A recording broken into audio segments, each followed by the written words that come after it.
40 जंगी jet से Tehran में 100 बम विस्फोट।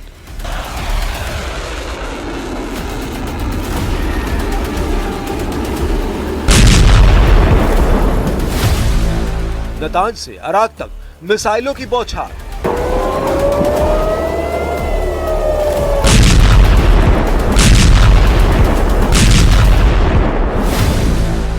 ट्रंप ने माना उन्होंने बनाया युद्ध का प्लान।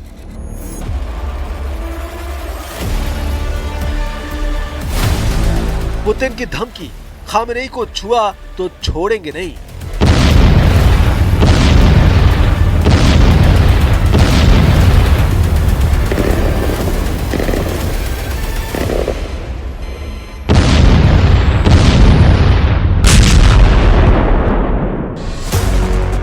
परमाणु अड्डों पर फटते बम, मिसाइल गोदाम के जलते दृश्य, समंदर में दौड़ते जंगी बेड़े पर तैनात न्यूक्लियर हथियारों की नुमाइश ये भ्रम तोड़ रहे हैं कि ये इजराइल ईरान का युद्ध है।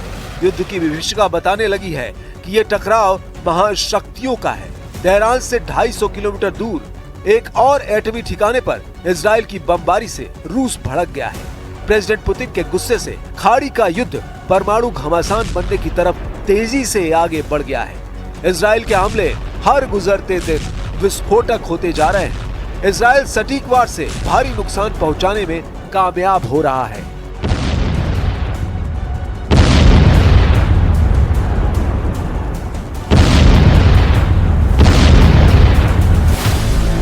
इजराइल ने एक बार फिर से ईरान के नतांज न्यूक्लियर सेंटर, तेहरान के पास सेंट्रीफ्यूज वर्कशॉप और इस्फहान में परमाणु ठिकाने को दहलाया है। ईरान के एटमी ठिकाने अराक पर भी इजराइल ने बमबारी की है। अराक हैवी वाटर रिएक्टर तेहरान से 250 किलोमीटर दक्षिण पश्चिम में है। अराक कथित तौर पर एक परमाणु रिएक्टरों को ठंडा करने में मदद करने और प्लूटोनियम के प्रोडक्शन की यूनिट है। प्लूटोनियम का इस्तेमाल परमाणु हथियार बनाने में किया जा सकता है। גל התקיפה הראשון בוצע בשעת הלילה. יותר מ-50 מטוסי קרב של חיל האוויר תקפו כ-40 מטרות במרחב טהרן. अराक में परमाणु अड्डे को तबाह करने की तस्वीरें इजराइल ने साझा की है। सैटेलाइट तस्वीर रिएक्टर को लाल घेरे में दिखाया गया है। उधर ईरान ने जानकारी दी है कि अराक अटैक से किसी भी तरह के रेडिएशन का खतरा नहीं हुआ है, लेकिन इजराइल के हमले से खोंडम में अफरा तफरी मची है। पूरे शहर को इजराइल ने पहले ही खाली करने की चेतावनी दी थी। ईरान में अब भी करीब 60 जंगी जेट बारूद बरसा रहे हैं। इजराइल डिफेंस फोर्स का दावा है कि उनके निशाने पर ईरान सैन्य बल से जुड़े सभी संगठन हैं। גל התקיפה השני החל היום בצהריים. במהלכו תקפנו יותר מ-20 מטרות נוספות במרחב טהרן. המטרות שנתקפו הן חלק מתעשיות הנשק הצבאיות של המשטר ושל מנגנוני הביטחון שלו. तेहरान के पुलिस मुख्यालय को भी इजराइल ने सिलसिलेवार विस्फोट से तहस नहस कर डाला है, लेकिन ईरान को हुए अब तक नुकसान को अमेरिका सिर्फ तबाही का ट्रेलर बता रहा है। प्रेसिडेंट ट्रंप ने धमकी दी है कि वो क्या करने वाले हैं, इसका अंदाजा दुनिया में किसी को नहीं है। I may do it, I may not do it. I mean, nobody knows what I'm going to do. इससे पहले ट्रंप कह चुके हैं कि उन्हें ईरान के सुप्रीम लीडर की करेक्ट लोकेशन पता है।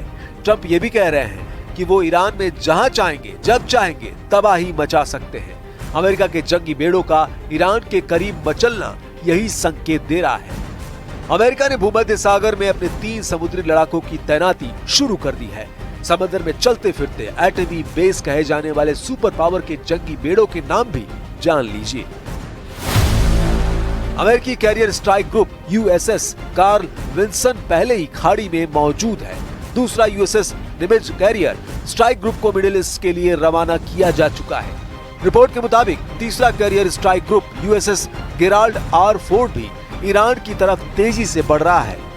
अमेरिका का सिर्फ एक जंगी बेड़ा अगर बारूद बरसाना शुरू कर देगा तो ईरान का बचना मुश्किल है। फिर अमेरिका इतने हथियारों को युद्ध में क्यों भेज रहा है? सुपर पावर की सावधानी का ब्यौरा आगे देंगे। पहले ये जानते हैं कि ट्रंप ने ईरान पर हमले की टाइमलाइन क्या बनाई है।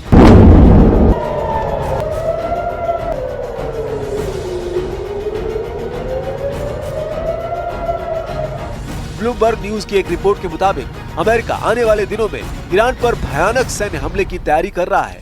ट्रंप ने हमले की मंजूरी दे दी है, लेकिन वो ईरान को परमाणु प्रोग्राम बंद करने का आखिरी मौका देना चाहते हैं। ट्रंप के टारगेट पर ईरान का भूमिगत न्यूक्लियर सेंटर फोर्डो है, जहां एक हफ्ते के अंदर तहलका मच सकता है। नेतन्याहू को भी यकीन है कि ट्रंप की फाइनल कॉल युद्ध का जल्द अंत कर सकती है। पीएम नेतन्याहू ने अब तक मिली मदद के लिए ट्रंप की जमकर तारीफ की है। אני מבקש להודות לנשיא טראמפ, ידיד גדול מאוד של מדינת ישראל. אני מודה לו על ההתייצבות לצידנו, אני מודה לו על התמיכה שארצות הברית מסייעת לנו בהגנה על שמי ישראל. ट्रंप को डर है कि बहुत जल्द ईरान इजराइल की तरह अमेरिका सैन्य ठिकानों पर मिसाइलें दागना शुरू कर सकता है। खाड़ी देशों के 10 सैन्य अड्डे ईरान की विस्फोटक मिसाइलों की रेंज में हैं।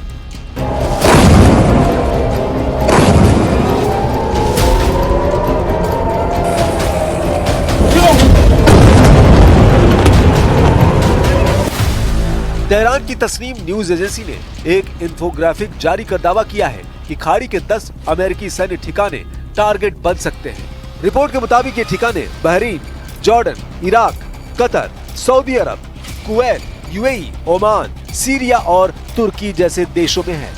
ईरान अब तक युद्ध में कमजोर पड़ता नहीं दिख रहा है। इजराइल के पास मौजूद अमेरिकी हथियारों को भी ईरान मार गिराने के दावे कर रहा है। ईरान ने दावा किया है कि इजराइल के 5वें F-35 लड़ाकू विमान को मार गिराया गया है। ये दावा वराबिन काउंटी के चीफ ने किया है। उन्होंने IRNA समाचार एजेंसी को बताया कि रेवोल्यूशनरी गार्ड्स ने मिसाइल दागकर F-35 के चीथड़े उड़ा दिए। F-35 के वॉर जोन में ढेर होने से अमेरिका की साख पर भी बट्टा लगना तय है, क्योंकि ये जंगी जेट अमेरिका के ही है जिससे इजराइल लड़ रहा है। इस बीच खामेनेई को सदमा देने वाली जानकारी सामने आई है। जेरूसलम पोस्ट की रिपोर्ट में दावा किया गया है कि IDF ने ईरान के आधे से ज्यादा बैलिस्टिक मिसाइल लॉन्चरों को बर्बाद कर दिया है। इजराइल डिफेंस फोर्स के ब्रिगेडियर जनरल एफी डेफरिन के मुताबिक ईरान के मिसाइल लॉन्चर्स 50 से 70% तक तबाह हो चुके हैं। इजराइल का अनुमान है कि ईरान के पास अब सिर्फ 15,000 बैलिस्टिक मिसाइलें बची हैं, लेकिन इन मिसाइलों को दागने के लॉन्चर के कमी के चलते ईरान सिर्फ 10 से 30 मिसाइलें लॉन्च कर पा रहा है। ईरान के हथियार तेजी से खत्म हो रहे हैं, तो इजराइल भी बहुत अच्छी हालत में नहीं। इजराइल के पास भी मिसाइलों की भारी कमी का दावा किया जा रहा है। हालांकि इजराइल के पास अमेरिका की ताकत है, सुपर पावर के दिए हथियार है। इजराइल को जितने बम और बारूद की जरूरत पड़ेगी अमेरिका देता रहेगा, तो क्या ईरान का साथ कोई नहीं देने वाला? प्रेसिडेंट रूस ने इस सवाल का जवाब 2 टूक लहजे में दिया है। पुतिन ने बता दिया कि ईरान अकेला नहीं, ईरान युद्ध में हारने वाला नहीं। ईरान के सुप्रीम लीडर को किसी ने छुआ भी तो पुतिन कयामत ढा देंगे। पुतिन को खामेनेई की जान के खतरे पर पूछे सवाल तक पसंद नहीं। Если позволите, я надеюсь, что это будет самым правильным ответом на ваш вопрос. Я даже обсуждать такой возможности не желаю. प्रेसिडेंट पुतिन ने सबसे ज्यादा चौंकाने वाली जानकारी देते हुए ये कहा कि अब तक ईरान ने उनसे किसी भी तरह की मदद नहीं मांगी है। पुतिन ये भी बताना नहीं भूले कि ईरान में रूस के 250 से ज्यादा एक्सपर्ट काम कर रहे हैं। ईरान में पुतिन के करीब 600 से ज्यादा लोग एक्टिव हैं। पुतिन ने ट्रंप को सरप्राइज देने के कई अपडेट दिए हैं। उन्होंने बताया कि ईरान के एयर डिफेंस को मजबूत करने की पेशकश रूस कर चुका है। पुतिन ने ईरान को मजबूत साझेदार और दोस्त देश बताते हुए कहा, ईरान ने मदद मांगी तो वो मजबूर हो जाएंगे। जैसे ट्रंप इजराइल की खातिर युद्ध में उतरने की धौंस जमा रहे हैं, वैसे ही रूस ईरान के साथ आ सकता है। पुतिन को ट्रंप से और अमेरिका से यूक्रेन युद्ध का हिसाब बराबर करना है। जहां अमेरिका ने यूक्रेन को हथियार और शह देकर अंतहीन युद्ध में पुतिन को उलझा रखा है, जिस युद्ध को ट्रंप ने कुछ दिनों के भीतर खत्म करवाने का वादा किया था, उसे वो अब अलग ही दौर में ले जाने की धमकियां दे रहे हैं। मुमकिन है पुतिन भी खाड़ी युद्ध में ट्रंप को जैसे को तैसा वाला करारा जवाब देने जा रहे हैं। और बुलेटिन में फिलहाल के लिए इतना ही। बने रहिए हमारे साथ, देखते रहिए न्यूज़ 18 JKLH। नमस्कार।